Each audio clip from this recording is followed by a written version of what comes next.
The Great AI Theft of 2022. So, not sure when it happened, but various AI engines have gone through the internet, scraped a bunch of images, including the metadata describing the images, and assembled it into their datasets, usually without the permission of the creating or owning artists. This has led to some repercussions. Most notably, Getty Images is now suing Stable Diffusion. And who knows where this will lead, because lawyers get into the courtroom and do their thing. So how does AI do its thing, and what kind of makes this copyright infringement, or at least skirting the edges of copyright infringement? Alright, as I see it, AI image generation comes from a few bits and pieces used to construct the image.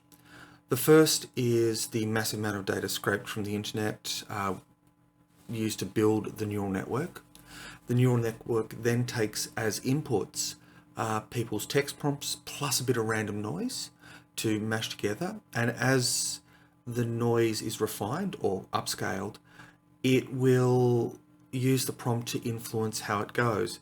So depending on how you construct your prompts or engineer your prompts, you can then create images of particular styles. And this is, I suppose, a boon for industrial art, of producing art at scale, lots of stuff, lots of repetitions, that sort of thing. I can see the benefit of having image generation as a point of inspiration to take it, and I've seen a couple of artists online who have done that.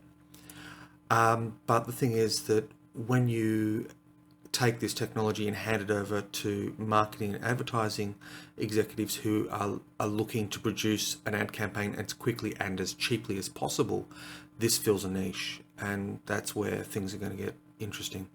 So based on the inputs, the first layer of the network will have particular weightings that will make certain words more important than other words, make certain pixel colors more important than other pixel colors, and all of those gets mashed together through a large neural network. This is a very multi-layered deep network with many hidden layers in there.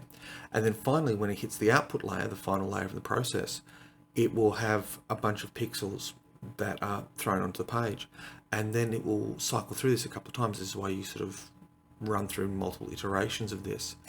So the big question that has to be asked is this theft? And I think for me, the clear example is given with the use of AI for sound and music generation, because when they built and trained those models, they did it on stuff that was either Creative Commons and didn't require attribution for the creator, or in the public domain. And so that's a telling example of that, because copyright law is far more strict around audio than it is around images, that it shows what they're thinking. And the temptation to be able to produce digital art at scale at the moment, given that it's at the end of February, they're really looking at shifting the social media narrative around this and getting a discussion happening.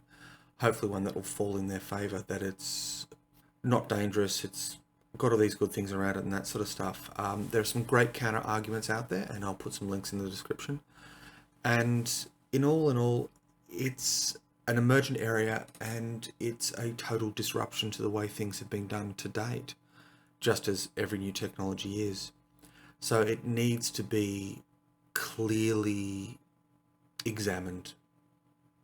Anyhow, thanks for your time. I'm going to head on my way now. Enjoy the rest of your day.